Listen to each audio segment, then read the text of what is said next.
तैयार हो जाए तो कहेंगे।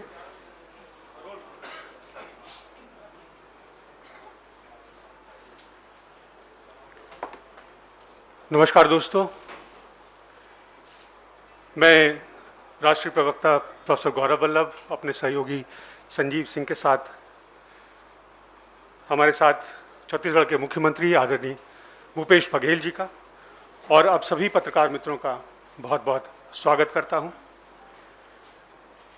इस समय जो चल रहा है देश में, खास करके उत्तर प्रदेश में, एक दमनकारी सरकार के द्वारा किसानों के खिलाफ जो हिंसा का वाकया हुआ है, उससे हम सब प्रभावित हैं, आक्रोशित हैं। उसी विषय पर हमने आग्रह किया आदरणीय मुख्यमंत्री जी से। आप विशेष ऑब्जर्वर भी हैं उत्तर प्रदेश के, इनको जाना था, तो हमने इनसे आग्रह किया कि वो आए और आपको संबोधित करें। बिना समय गंवाए मैं उनसे आग्रह करूंगा आपसे बात करें। आज के पत्रकार वार्ता में मेरे साथ राष्ट्रीय प्रवक्ता गौरव वल्लभ जी, प्रणव झा जी, संजीव सिंह जी उपस्थित हैं। मैं सभी पत्रकार साथियों का स्वागत करता हूं, अभिनंदन करता हूं। कल लखीमपुर की जो घटना है उससे पूरा देश आंदोलित है। जो घटना घटी, सब ने मीडिया के माध्यम से देखा कि किस प्रकार से किसानों के साथ बर्बरता की गई, गोलियां चलाई गई, गाड़ियां जलाई गई और गाड़ी चढ़ा दी गई। दरअसल में ये भारतीय जनता पार्टी की सोच रही है। ये सही मायने में कहा जाए तो भारतीय जनता पार्टी अंग्रेजों से प्रेरित, उसके प्रेरणा लेकर ही ये राजनीति कर रहे हैं। आपको स्मरण होगा कि 1917 में गांधी जी ठेका खेती के विरोध करने जो चंपारण गए थे। 1919 के जलियांवाला बाग को कोई भूला नहीं। 1921 में शांतिगंज में, वहाँ भी अंग्रेजों ने गोलियां चलाई थी, जिसका विरोध नेहरू जी करने गए थे रायबरेली।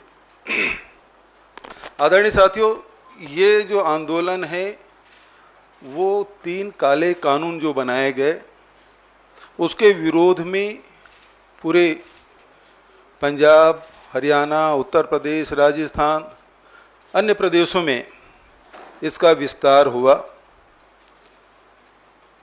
ये 3 काले कानून के खिलाफ में विभिन्न राज्यों ने विधानसभा में भी प्रस्ताव पारित किया, जिसमें पंजाब, राजस्थान, छत्तीसगढ़, पश्चिम बंगाल और तमिलनाडु जैसे राज्यों में इसके खिलाफ में प्रस्ताव पारित किए गए।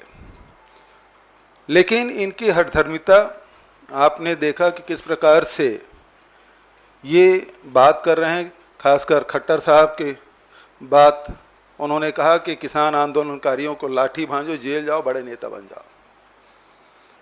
लखीमपुर में जो केंद्रीय गृह राज्य मंत्री हैं, उन्होंने कहा सुधर जाओ नहीं तो हम सुधार देंगे। फिर आप भारतीय जनता पार्टी के जो ऑफिशियल पोस्ट है उसमें हमारे जो किसान नेता हैं राकेश टिकैत जी, उसको किस प्रकार के, किस भाषा से का प्रयोग किया गया सभी जानते हैं। और लखीमपुर की घटना से ये बात तय हो गया है कि भारतीय जनता पार्टी को किसान बिल्कुल पसंद नहीं है। वो दबा देना चाहते हैं, कुचल देना चाहते हैं, रौंद देना चाहते हैं, विरोध के स्वर को कतई पसंद नहीं करते। ये एक तानाशाही रवैया, और इसके विरोध में कल जब घटना घटी तो हमारे राष्ट्रीय महामंत्री और यूपी के प्रभारी आदरणीय प्रियंका गांधी जी वहाँ लखनऊ से सड़क मार्ग से जा रही थी। सीतापुर में उसे रोका गया, बिना वारंट के रोका गया और उसे वहाँ डिटेन किया गया और उनके साथ दुर्व्यवहार भी किया गया। उसी प्रकार से जब ये घटना घटी तो मुझे भी, चूँकि ऑब्जर्वर हूँ, मुझे आईसीसी से निर्देश हुआ कि मैं उत्तर प्रदेश जाऊँ और वहाँ लखनऊ के लिए मैंने जाने की व्यवस्था की तो मुझे भी लखनऊ उतरने नहीं दिया गया। सारे विपक्षी नेताओं को या तो गिरफ्तार कर लिया गया है या घर में नजरबंद कर लिया गया। हर किसी को लखीमपुर जाने से रोका जा रहा है। सवाल ये उठता है, क्या उत्तर प्रदेश में आम नागरिक के अधिकार छीन लिए गए हैं? क्या उत्तर प्रदेश जाने के लिए पासपोर्ट और वीजा की जरूरत है? इस प्रकार की घटनाएं घटती है तो राजनीतिक दल के लोग, सामाजिक संगठन के लोग, विभिन्न संगठन के लोग जाते हैं, उस घटना के बारे में जानकारी लेते हैं और उनके न्याय की बात करते हैं। लेकिन लखीमपुर जाने ही नहीं दिया जा रहा है। न प्रियंका जी को जाने दिया जा रहा है, न राजनीतिक दल के लोगों को जाने दिया जा रहा है। हम लोगों को भी, पंजाब के उप मुख्यमंत्री जी भी जाना चाहते थे, उनको भी वहाँ लखनऊ में प्लेन उतरने के लिए मना कर दिया गया। तो ये स्थिति ये बताता है कि किसानों के खिलाफ किस कदर भारतीय जनता पार्टी किसानों के खिलाफ है और वो किसी भी विरोध को बर्दाश्त नहीं करना चाहते। ये अंग्रेजों के रास्ते पे चलने वाले लोग अब कृषि कानून में जो लाए हैं वो पूरे ठेके में देकर पूरे हिंदुस्तान के किसानों को वो लूटना चाहते हैं और उसे दबाने के लिए किसी स्तर पे जा सकते हैं, जिसका एक उदाहरण लखीमपुर का है। और हमारी मांग है कि सबसे पहले जो गृह मंत्री है उसे बर्खास्त किया जाए और वहाँ जो उनके साथ गए थे उस मंत्री को भी बर्खास्त किया जाना चाहिए। जो लोग आंदोलन कर रहे थे और उन्हें कुचलने की जो कोशिश की गई, उन सब की गिरफ्तारी होना चाहिए, क्योंकि ये साधारण घटना नहीं है बल्कि ये सीधा सीधा हत्या है और उस अपराध में, उस धारा में अपराध पंजीबद्ध करके कार्रवाई किया जाना चाहिए। आप तो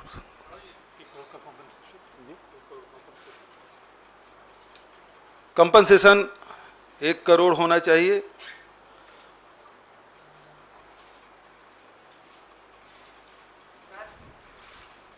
जी मेरा सवाल ये है कि जो कंपनसेशन की आपने बात की है, मुआवजे का फर्म सरकार ने जो अभी लगाया कि 45 लाख कृषक परिवारों को दिया जाएगा, 10 लाख जो घायल है उनको दिया जाएगा और एक नौकरी दी जाएगी।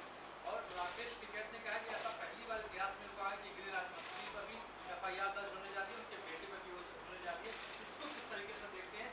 पहला सवाल। दूसरा सवाल ये है कि आपको लगातार 2 बार आप लोगों ने परमिशन मांगी थी एयरपोर्ट से, आप उनको वहाँ से अनुमति नहीं मिली जाने के लिए। आपने ये भी कहा कि नागरिक अधिकारों का ये हनन है। आपको क्या लगता है कि क्यों आपको रोका जा रहा था? क्या उसके पीछे मंशा थी? क्या आप जाते तो कुछ वहाँ पे प्रदर्शन करने वाले थे?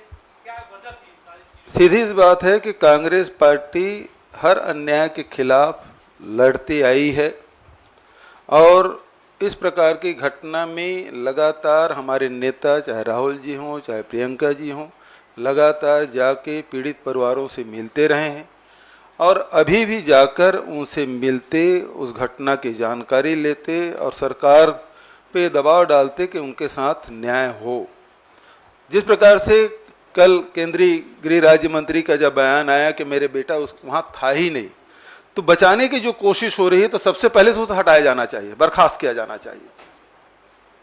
और जिस प्रकार से वो बचाने की कोशिश कर रहे हैं अपने बेटे को, तो उनके खिलाफ भी, क्योंकि वो साक्ष्य छुपाने का काम कर रहे हैं, तो उसके खिलाफ भी वही धारा लगना चाहिए जो उसके बेटे के खिलाफ लगा है या लगाना जाना चाहिए। दूसरी बात यह है कि हमें क्यों रोका जाना चाहिए? एक चुने हुए जनप्रतिनिधि हैं और वहाँ कोई आंदोलन, प्रदर्शन या सरकार को ऐसी स्थिति में लाने तो जा नहीं रहे थे। हम तो केवल पीड़ित परिवार से मिलने जा रहे थे।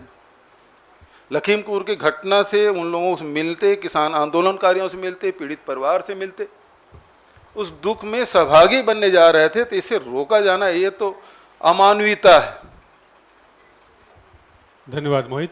सिद्धार्थ NI से।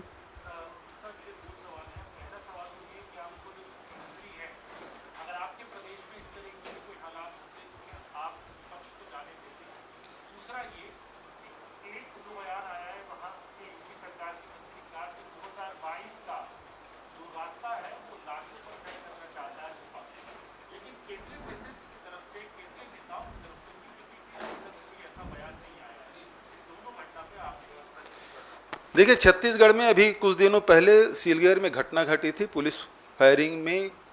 वहाँ नक्सल जो आंदोलनकारी थे उनके बीच में नक्सली क्षेत्र में इस प्रकार की घटना घटी थी, 3 लोगों की मौत हुई थी। विपक्ष जाना चाहा, पत्रकार जाना चाहते थे और सामाजिक संगठन वहाँ जाना चाहते, सबको जाने दिया। भारतीय जनता पार्टी की डेलीगेशन गए और सिलगेर तक के वो नहीं गए, हम तो सिलगेर उसको ले जाना चाहते थे, वो तर्रेम से ही लौट के आ गए। हमने किसी को नहीं रोका, बल्कि सत्ताधारी दल के सांसद के नेतृत्व में 8 विधायक उस घटनाक्रम की जानकारी देने, वहाँ लोगों से मिलने हमारे दल के लोग गए थे वहाँ और मिल के आए। वो पीड़ित परिवार से बुलाकर हमने भी बात की, क्योंकि वो घूर नक्सली क्षेत्र है, सुरक्षा का मामला है, और इस कारण से उनसे, उन परिवार के लोगों से मैंने भी बात की, टेलीफोन से बात की, वीडियो कॉन्फ्रेंसिंग के माध्यम से बात की, और समय बीतने के बाद हम लोग उनसे बुलाकर भी बात की। तो यदि इस प्रकार की घटना मेरे राज्य में नहीं हुआ, ऐसी बात नहीं, हुआ है घटना, लेकिन हमने हमारा अप्रोच ये रहा कि सबको जाने दिया जाए। बात तथ्य है वो सामने आना चाहिए कि है क्या चीज, और उसके हिसाब से कार्रवाई होनी चाहिए। दूसरी बात कौन सा आपने कहा?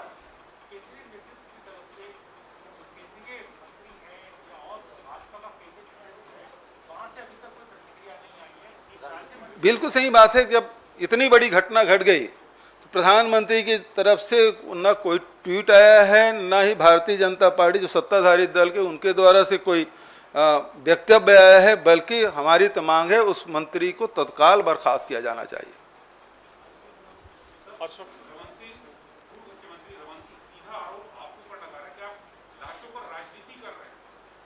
लाशों की राजनीति ये लोग करते हैं, हम लोग नहीं करते।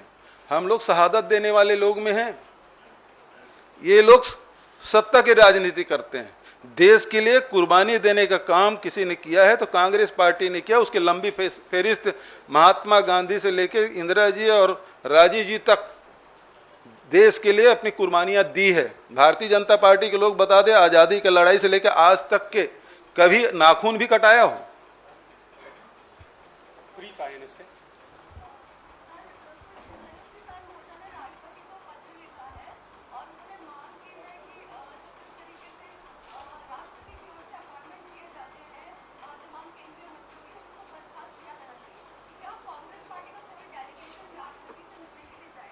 अब ये तो AICC तय करेंगे मैडम, लेकिन हम तो इस मंच के माध्यम से सीधा प्रधानमंत्री से यही करें कि ऐसे मंत्री जो ये कहते हैं कि आप सुधर जाओ नहीं ठीक करवा दूंगा, ऐसी भाषा बोलने वाले व्यक्ति केंद्रीय मंत्रिमंडल में हो, इससे ज़्यादा शर्मनाक बात मोदी सरकार के लिए क्या हो सकता है?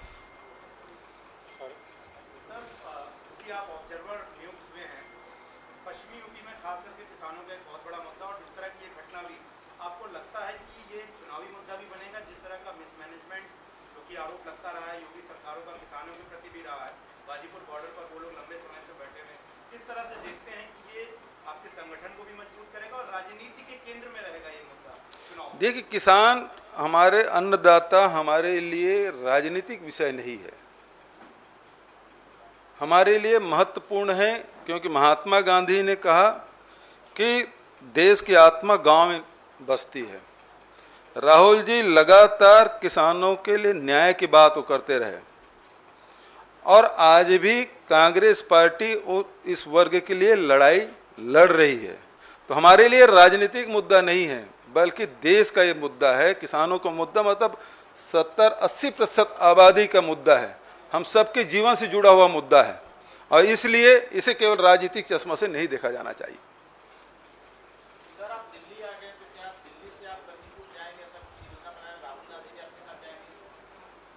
मैं तो वहाँ जाना चाहता था लखीमपुर, मुझे उतरने नहीं दिया गया। मैं अब भी कोशिश करूँगा कि मुझे लखीमपुर जाने दिया जाए।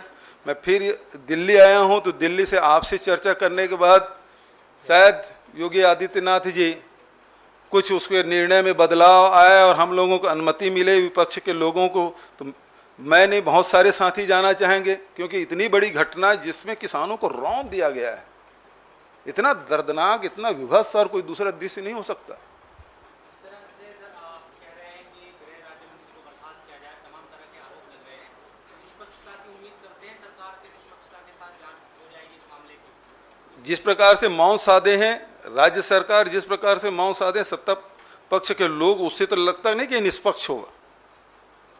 सर, उत्तर प्रदेश पुलिस का कितना बड़ा रोल है और उत्तर प्रदेश पुलिस चाहती तो इस पूरी घटना को रोक भी सकती थी, जो कल घटना हुई है, खास करके प्रियंका गांधी वाड्रा के साथ जो यूपी पुलिस की जो मिसहैंडलिंग हुई है, यूपी पुलिस से कितना बड़ा रोल लगता है आपको इस मामले में? यूपी पुलिस के बारे में चाहे वो हाथरस की बात हो, चाहे अभी गोरखपुर की बात हो, वो सब पूरे देश देख रहा है तो किस प्रकार से वो मिस हैंडलिंग कर रहे हैं और किस प्रकार से योगी आदित्य के राज्य में वो निरंकुश हो गए हैं, उसके बारे में सब देख रहे हैं। इससे उम्मीद नहीं की जा सकती। और जिस प्रकार से प्रियंका जी के साथ जो दुर्व्यवहार किया गया है वो तो बेहद निंदनीय है। किसी महिला के साथ इस प्रकार से व्यवहार करना तो मैं समझता हूँ कि उचित नहीं। विवेक श्रीवास्तव, राजस्थान पत्रिका से। यूपी सरकार ने फैसला किया है कि हाई कोर्ट के रिटायर्ड जस्टिस से जांच कराई जाए, क्या कांग्रेस पार्टी इससे संतुष्ट है?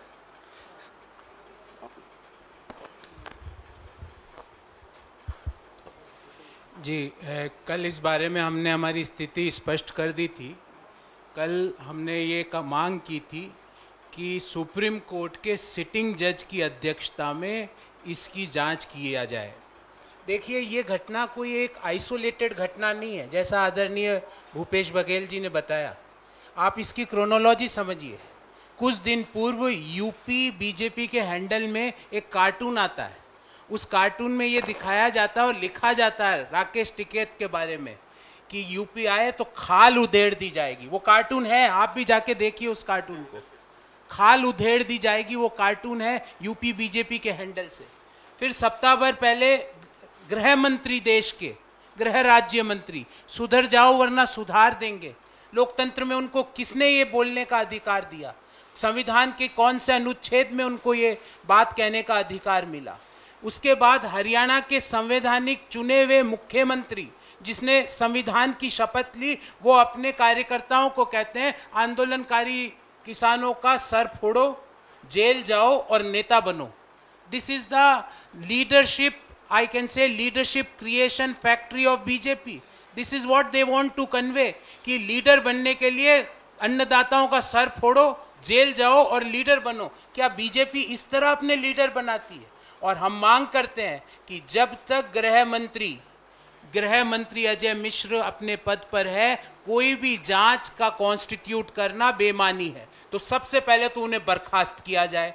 दूसरा, उनके ऊपर, उनके बेटे के ऊपर और बीजेपी के कार्यकर्ताओं के ऊपर हत्या के मुकदमे दर्ज होने चाहिए। और अभी तक वो गिरफ्तार क्यों नहीं हुआ उनका पुत्र? क्योंकि कई ऐसी सोशल मीडिया के क्लिप्स आ रहे हैं जहां पे यूपी पुलिस के लोगों ने स्वीकार किया कि जब ये हुआ तो उस गाड़ी में गृह मंत्री के बेटे उस गाड़ी में बैठे थे। अभी तक वो गिरफ्तारी क्यों नहीं हो पा रही है? आप हमको तो रोक रहे हो अपना पुलिस बल लगा के, हमारे नेताओं को जाने से रोक रहे हो, प्रियंका गांधी जी को जाने से रोक रहे हो, भूपेश बघेल जी को प्लेन के लैंडिंग की अनुमति नहीं दे रहे। और वो जो यूपी पुलिस के जो व्यक्ति ने कहा कि घटना स्थल पे गृह मंत्री का पुत्र था, वो कहाँ है? वो क्यों नहीं गिरफ्तार हुआ अभी तक? और तीसरी मांग, 1 करोड़ रुपए का मुआवजा with a judicial inquiry under the chairmanship of sitting Supreme Court जज। जब ही इसमें न्याय मिलेगा, अन्यथा ये लीपापोती का काम जो यूपी सरकार करती है, पहले जिस तरह 1 साल पूर्व की घटना याद रखिएगा, आज से 1 साल पूर्व हाथरस की घटना हुई, कहां गए वो कल्पित? कहां गए वो कल्पित? क्या वो अभी जेल में है? किसने उस बच्ची के साथ दुष्कर्म किया? वो लोग कहां हैं? उनके ऊपर क्या क्या केस चले? क्या कार्रवाई हुई? 1 साल हो गया, एक कार्रवाई बता दे उत्तर प्रदेश सरकार। लीपापोती से सरकार और संविधान और लोकतंत्र नहीं चलेगा। आपने कल किसानों के ऊपर अपने गाड़ी के टायर नहीं चलाए, आपने लोकतंत्र और संविधान को कुचलने का प्रयास किया, भारत की अंतरात्मा को कुचलने का प्रयास किया, जिसको कोई भी भारतीय सहन नहीं करेगा। और हम मांग करते हैं कि तुरंत, और अभी तक इतने घंटे के बावजूद क्यों भारत सरकार के कोई व्यक्ति का कोई बयान नहीं आता है? अरे धारत सरकार का एक मंत्री डायरेक्टली इन्वॉल्व है, उसके खिलाफ प्रधानमंत्री हो, भाजपा अध्यक्ष हो, देश के गृह मंत्री हो, कैबिनेट, वो क्यों मौन धारण करके बैठे हैं? ऐसा क्या कंपल्शन है उनके? इन सब बातों का जवाब देश चाहता है। अन्यथा ये लड़ाई हम जिस तरह अंग्रेजों को कांग्रेस पार्टी ने भगाया था, आजादी के बाद ये जो जनरल डायर की सरकार है उसको भी देश की जनता भगा के मानेगी। Thank you. मेरे ख्याल से सारे सवाल खत्म हो गए।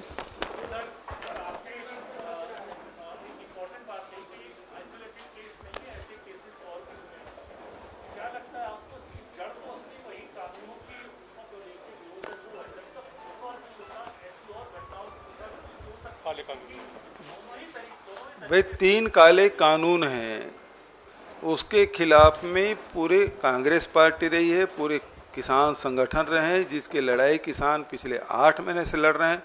केंद्र कांग्रेस शासित राज्यों के विधानसभा में ये प्रस्ताव भी पारित हुआ उसके खिलाफ में। तो निश्चित रूप से ये काले कानून वापस लिया जाना चाहिए। Thank you. Thank you everyone.